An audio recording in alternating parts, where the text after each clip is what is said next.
Welcome to Leyes Cotidianas, or Everyday Law, where we discuss the laws that affect you every day. Today we will be discussing legal malpractice, what to do if your lawyer makes a mistake.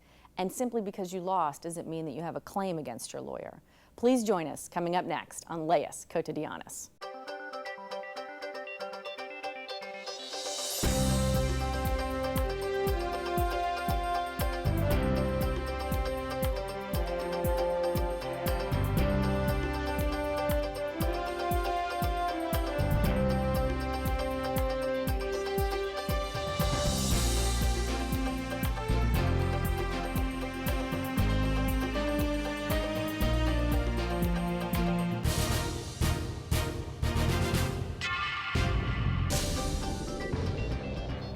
Welcome to Leyes Cotidianas, or Everyday Law, where we discuss the laws that affect you every day. Today we will be discussing legal malpractice and what to do if your lawyer's made a mistake, or simply because you lost doesn't mean you even have a claim against your lawyer.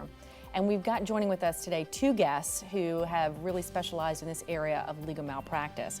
Our first guest is Jensen. Jenny is a partner at the law firm Jones, Jensen & Harris. She has devoted almost her entire practice to the pursuit of claims against attorneys and representing clients who have been wronged by some errors and mistakes. She regularly speaks on legal malpractice and preventing malpractice, so hopefully that becomes avoided in the future. Thanks for joining us, Jenny. Thanks.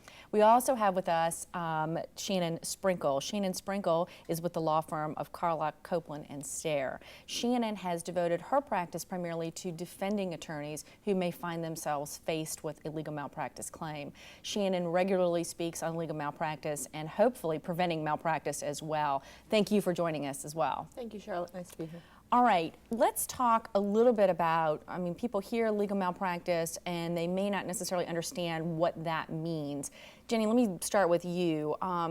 Your practice has focused primarily on representing folks that would be bringing this kind of a claim. Right. What is, in essence, just the overall claim that would be brought, and how does one even know whether they've got a claim? Well, to answer your earlier question, just because you lost, does that mean you have a legal malpractice claim? No.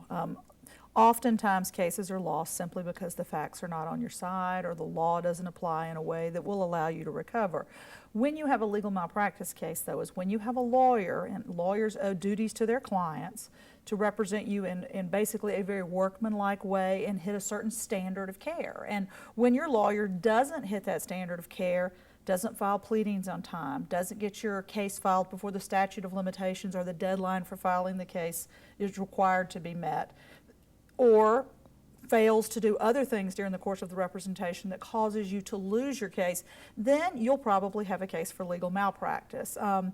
Just because you have a case for legal malpractice, however, it doesn't mean that you have a case for actionable legal malpractice, because in order for me to be willing to represent you in a case, we have to be able to prove how your case would have come out had the lawyer not made the mistake, and then what are the damages or injury that flow from that. So in order to bring a successful legal malpractice claim, you have to have a lawyer who failed to do something that they were responsible for or did something that they weren't supposed to do that negatively affected your case, causing you to lose it or some part of it, and putting you in a less advantageous or a position worse than you would have been without the mistake. And then you've got to be able to prove what would have happened had it been done correctly and what you would have recovered. So there are a lot of components in a legal malpractice case, and you've got to pull all those things together to successfully be able to sue your lawyer. All right.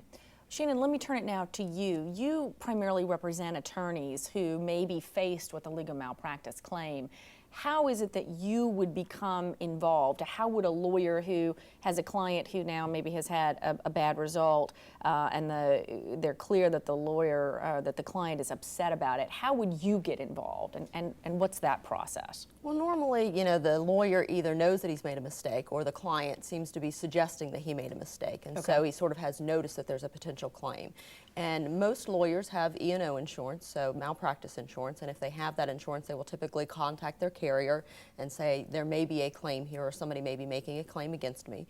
And so we might get involved when the carrier asks us to get involved. We also might get involved just because the lawyer calls and says, I need some help, maybe I've made a mistake, I need somebody to look at it and assist me with it. So generally we either get involved by directly the lawyer or the carrier because they know that something has gone wrong in the case. And sometimes we're brought in to see if we can fix it. So maybe they made a mistake, but maybe it's not something that's irreparable at this point. So frequently we're brought in sometimes even to assist in an ongoing matter to figure out how can we fix something that's gone wrong, or even to evaluate whether something's gone wrong yet. So there's some preventative components to that as well. Absolutely. It all may not be lost at the point that you become involved. Correct, and that's some things, you know, some mistakes aren't fatal. There might be ways to fix them, and so sometimes it's nice to have an outsider sort of come in and look at things, either from the client's side that gets another lawyer involved, or from the lawyer's side that gets somebody else involved to take a look at things. Let me ask you again, Jenny had mentioned a minute ago that one of the concerns that she will be looking at as a plaintiff's attorney is whether or not it would have mattered. Can you explain a little bit from the defense perspective, you know, even if somebody made a mistake, you are really looking at would it have mattered? Sure. Can you talk about how that defense develops and what are you looking at for those kinds of issues? Well, you know, unfortunately, as much as people think that, you know, art or the law is sort of a science, it's as much of an art as it is a science. And so different lawyers may do things differently. Somebody may have said, I would have done this, and the lawyer that was handling the case said, well, I decided it was better to do this. So just because there was even a mistake made or a different decision made doesn't necessarily mean the case would have come out differently. The client's going to have to show that what the lawyer did or did not do would have changed the outcome of the case. So either the case would have been won instead of lost, or the case could have been timely filed and recovered on as opposed to not being filed at all. So it's outcome determinative. You have to show that in fact the error that was made contributed adversely to the client. So their recovery was reduced, they couldn't get the case settled, they couldn't get the case filed, something like that. And in many cases, mistakes that are made may not have mattered in the case. As Jenny said, sometimes you have bad facts, bad law. Just because you don't ask a witness to testify doesn't mean that that would have won your case. And Right. so oftentimes clients say, this should have been done differently, and what you really have to look at is whether that would have ultimately mattered. Did it change the outcome for the client? And sometimes that seems like it might be a little bit difficult to determine, at least by the lawyers, and that may be something that ultimately needs to be progressed out in a trial. Would that be fair to say? Correct, and that's why, you know, they oftentimes call malpractice cases case within a case. Unfortunately, in a malpractice case, what you're doing sometimes is trying the underlying case within your malpractice case to figure out how the underlying case would have played out. Right. You know, if you didn't get the case filed in time, you don't really know how the case would have come out. So if there's an argument that it was a loser case, well, you got to figure that out to figure out whether you lost something by, you know, missing a statute of limitations. Because of the lawyer's mistake. Correct. Exactly. All right. Let's go back, Jenny, to you. The bringing of a malpractice lawsuit, like other professional malpractice claims, has some particular requirements. Can you talk a little bit about what makes a suit against a professional a little bit different? In other words, can anybody just go and file a lawsuit, or do they need to do certain things in order to file a lawsuit? Shannon pointed out that just because a lawyer makes a mistake doesn't mean that that would have affected the outcome of a case. And in order to be sure that cases for malpractice that are brought in Georgia, this applies to medical malpractice cases and cases against other professionals, not just lawyers, you have to have a lawyer who practices in the field of the lawyer who made the mistake that you're looking at, who comes in and gives you an opinion as to what the standard of care or what type of conduct is required of certain lawyers practicing a certain type of law in the state of Georgia would be. So for example, if I have a divorce case, I can determine that there's been a mistake, but I'm going to go and speak to an expert, a lawyer who handles divorce work, a lawyer, and we don't do that many divorce cases because proving what would have happened is very difficult in those types of cases.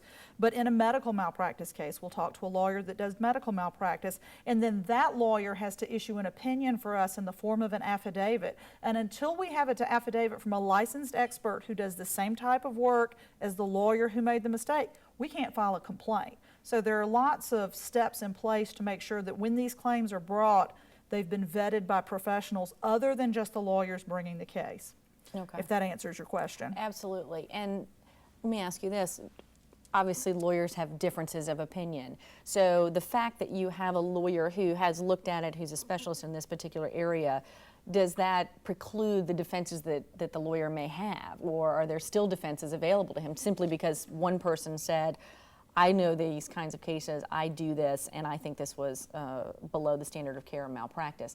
Does that inhibit your ability to still make defenses on behalf of the lawyer? Absolutely not. I mean, you can always have additional defenses. And just as I said, law is not a perfect science. So just because one lawyer opines that, I think this should have been done differently, I would have done it differently, doesn't mean that another lawyer is going to say that he would have done the exact same thing. So frequently in malpractice cases, you have competing experts.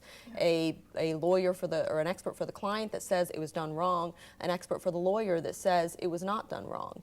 And the standard in Georgia is sort of what a reasonable lawyer would have done. And so you can have very differing opinions about what reasonable lawyers would have done. And then there are other defenses, obviously, that come into play beyond, was there a mistake? So, was the case timely filed? Would the outcome have been different? And things like that. So there can be other defenses, obviously, beyond just there was a mistake made. Even if everybody agrees there was a mistake made, unfortunately, there are a lot of other defenses to the case that can still be brought. So as Jenny went through, there are a number of elements to malpractice cases that have to be proven. All right. Let's talk about a couple of those elements, and I'm going to start a little bit at the back. Okay. Just because, let's just assume for the sake of discussion here that a mistake was made and everybody recognizes there was a mistake. The mistake was made, the case could have gone forward, but the client, if the case had gone forward originally, would have been suing a defendant that maybe was insolvent, had limited insurance, and so forth. How does that impact a malpractice case? That's one of the harder things to explain to clients, because you are only entitled to recover in a legal malpractice case what you would have been able to get in the primary case, the case that you should have gone forward with. And one of the examples is, it's kind of a rule in Georgia that you never talk about proof of insurance in court, because we want the juries to decide based on the facts, not worrying about who's going to pay for it on the backside. But in a legal malpractice case, we have as a component of proof that the judgment in the underlying case, had the case been won, which of course we believe it would have or we wouldn't be involved, would have been collectible, and in what amount it would have been collectible. So we can go to a jury trial and prove that damages may have been $200,000 or $300,000. But if the defendant in the underlying case had $50,000 worth of insurance, that's what you can get in a legal malpractice case against the lawyer. It's a little more complicated than that, and there are questions about trying to collect against individual defendants. But contrary to almost all cases that get tried in the Georgia courts, in these cases we have to prove what would have been recoverable in the underlying case had you been successful, had the lawyer not made the mistake. So there's no windfall. If the underlying case was great and it was only a limited amount of money that could have gotten recovered, that's what you're in essence stuck with at the end of the day. Largely.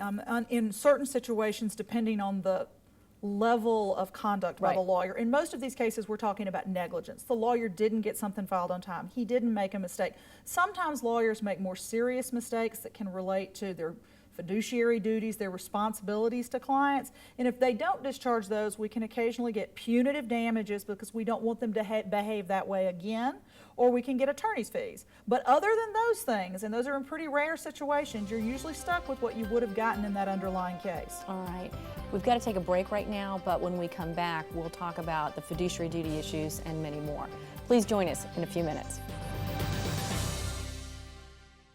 Desde el momento en que ellos llegan a nuestras vidas, dan su primer paso, aprenden a andar en bicicleta. Hasta la preparación de su primer día del 5º grado es un reto para todos los padres criar un hijo saludable. Permítanos guiarle a través de un embarazo seguro y feliz. Aprenda sobre salud, nutrición e información educativa relacionada con el desarrollo de su hijo. Padres e Hijos Atlanta, una publicación del mundo hispánico.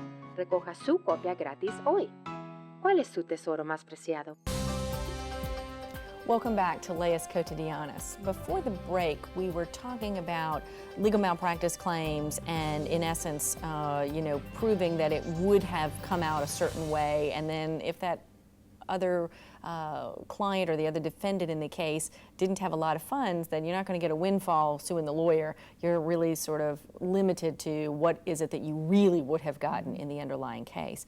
Shannon, let me now turn it to you and ask you, you had mentioned this a little bit earlier, this concept of, different lawyers may have handled a case differently.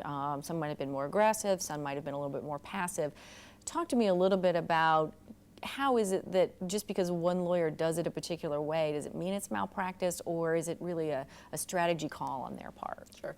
There are a few set procedures of things that you have to do in a case, but much of the decision making as to what witnesses to depose, you know, what experts to retain, how you want to present your trial, themes and things like that are very much decisions made by the lawyer, and they're decisions made based upon how things are going in the case, what one witness says, what a witness doesn't say, and things like that. And cases evolve, you know, from start to finish. What you think is your case in the beginning may not be how your case comes out at the end. And so day in and day out, as the case is proceeding, the lawyer is having to make judgment calls of what's going to make the case better, what are the best arguments to raise, what are the best facts to highlight, which are the best facts to sort of put under the rug. Right. So a lot of those are judgment calls. And in Georgia, there's something called judgmental immunity, which essentially says that you don't really get to just second guess what a lawyer does when there are these judgment calls. When they have, you know, taken their best legal skill and judgment and applied it to the law as they know it, then, you know, that application has certain protections, and they're called judgmental immunity. So certain things like trial strategy decisions, you know, how to try a case is very independent from one lawyer to the next. Right. What witnesses to call, again, what experts to put up, what evidence to present. And so it's very difficult in those cases to show that any of those one little decision made along the way really change the outcome of the case. And so courts generally give a lot of protections to lawyers. If you can show that you exercised reasonable skill and judgment, and that's really the key. The lawyer considered the options and decided what they thought was the best judgment. And generally that they sort of discuss those with the client frequently. And if you can show those things, then generally you don't get to just second guess the lawyer. So another lawyer doesn't get to come in and say, I would have put up this evidence, or you should have had an expert say this. That's very easy to do when you know the outcome of the case. It's the 2020. Exactly. Right. That's much harder to do as you're sitting there trying the case the very first time. And so that's something that a lot of clients don't really understand. Let me, just as a quick example, I know folks have oftentimes come in and said, well, you know, they didn't even cross-examine someone, or they didn't do that. Would that be the kind of thing that would also be a judgment call, not to cross-examine a witness or not to call a witness? Is that a Absolutely. type? You know, lawyers that have done this a lot may understand that, you know, that witness is not going to give us very many good points. We don't have much to gain, and really we're just going to highlight what he's going to say. And so you make a strategic decision that we're not going to question that witness because he may have more good to say than bad to say. And so you make those calls oftentimes with very little time to think about and sort of reason, you know, we're just not going to go there. It's kind of a heat of the battle decision in the middle of the case. Let me turn back a little. I think we skipped a little bit over. So if you have a claim or let's say you've had a bad outcome in a matter, you think that the lawyer may have made a mistake, but I mean, really, this is the legal world. I mean, how do you clients don't really understand the process? Right. What would be the first thing that a client would do if they do have at least an inclination that I think this should have turned out differently? Where do they go and how do they take that first step? Well, if you think you may have a legal malpractice claim or you think your lawyer made a mistake, the most important thing you can do is begin to look for a lawyer fairly quickly. As I mentioned earlier, we hire experts to help us determine if there's been a breach of the standard of care. Right. So for a layperson to try and figure out on their own whether or not they have a legal malpractice case is just really not the best way to go about it. The first thing you should do is very quickly, as soon after the adverse event or after the bad judgment, get in touch with a lawyer and ask them to look at your case with you, set up a consultation.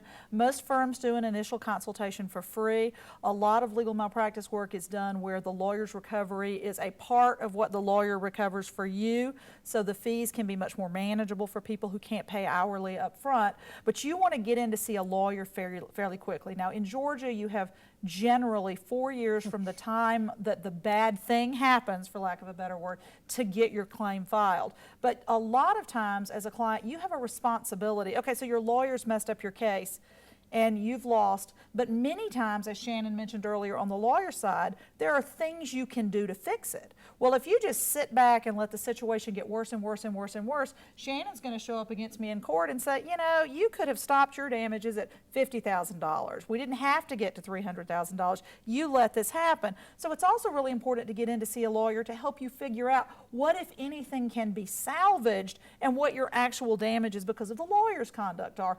It's also really important when you're looking to hire an attorney to help you with a legal malpractice case. This is a very specialized area of expertise. There are I would say a handful of firms in the state of Georgia that do this type of work. My firm, your firm, several others. And similarly, there's a fairly small defense bar.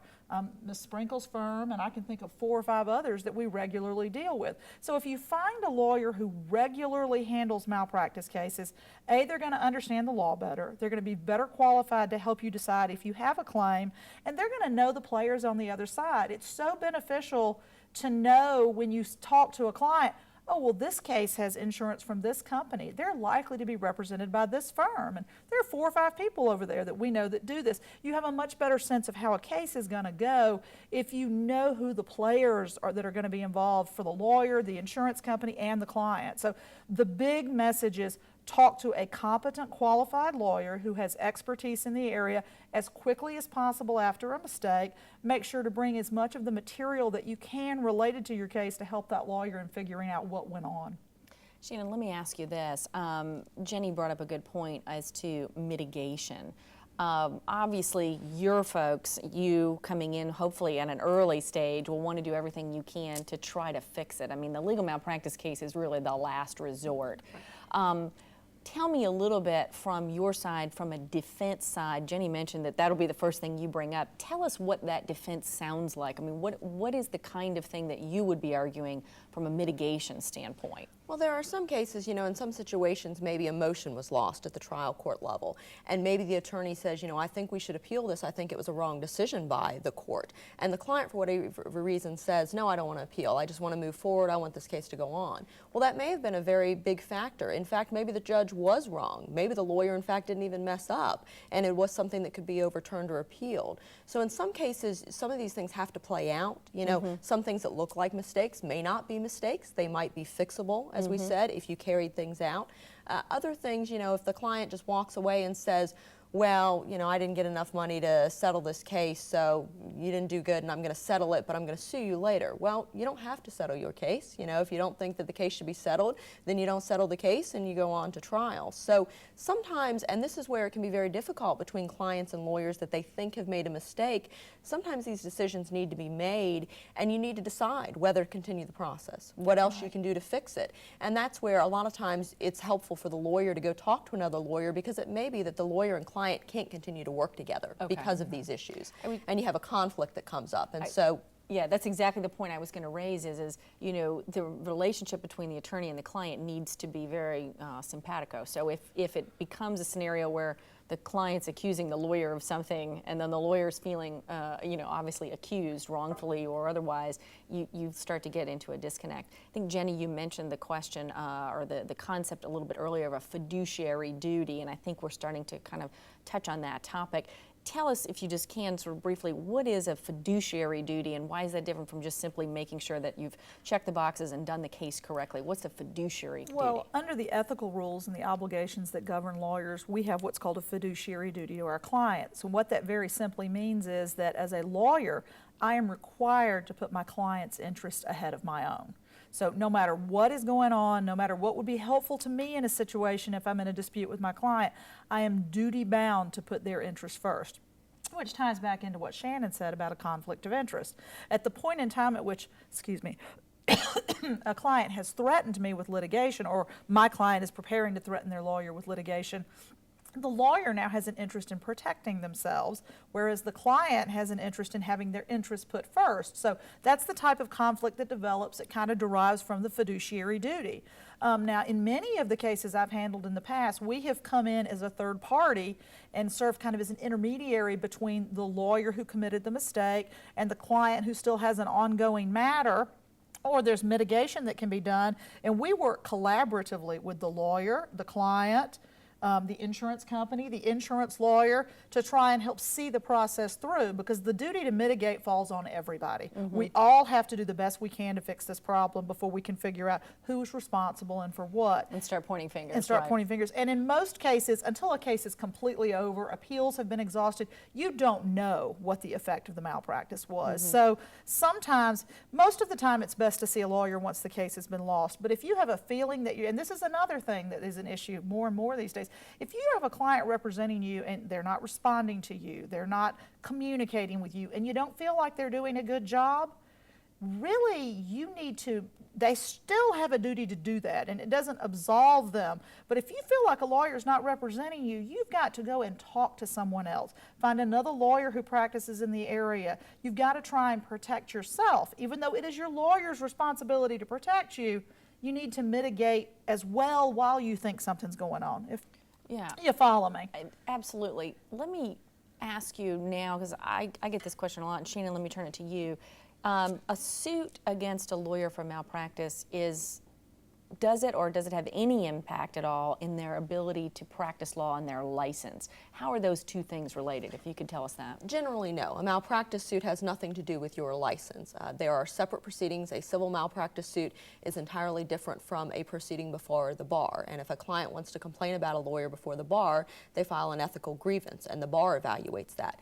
That's non-monetary, that's not litigation, that's just a bar proceeding that addresses whether the lawyer has violated any of the ethics rules. Those matters generally don't come into play in the civil lawsuit. You're not looking at whether he can practice law, you're just looking at whether he's done something wrong. And generally most malpractice cases don't raise questions of whether a lawyer should be practicing law. They're usually, as Jenny said, just negligent, simple errors. Sometimes there can be obviously matters which get very extreme and should call into question whether a lawyer is fit to practice law and whether they should be taking those before the bar, but that would be a separate proceeding. I will say some clients in malpractice cases think they will get an advantage sometimes if they also have a bar proceeding, and I will tell you that generally that makes things worse. That seems more personal to the lawyer, Right. and oftentimes it's really not called for, and those are frequently quickly disposed of by the bar, but sometimes those are things that some, I will say, inexperienced lawyers pursuing your case might suggest you ought to do. Right. And generally that's not the best course of action to take. But there are certainly circumstances where the bar should be involved, and we'll look at whether the lawyer has done something that should involve his license, but that would be separate. All right. Well, unfortunately, I think we're out of time. Thank you both for joining us. I very much appreciate it. And if you'd like to hear this topic and many more, please follow us on Facebook as well as leyescotidianas.com. Thank you again. Leyes Cotidianas les llega a ustedes gracias al generoso apoyo financiero de la Fundación de Justicia Civil del Estado de Georgia. Mundo Hispánico, el vocero de la comunidad hispana desde 1979. La estación transmisora WPBA no tiene licencia para practicar leyes en el estado de Georgia. WPBA y los patrocinadores de este programa no son responsables por las opiniones expresadas ni la información proporcionada por los abogados en este programa. Este programa se ofrece como un servicio público. El objetivo de este programa es de informar y educar y no de proveer consejo legal. Si usted necesita consejo legal, favor de consultar a un abogado.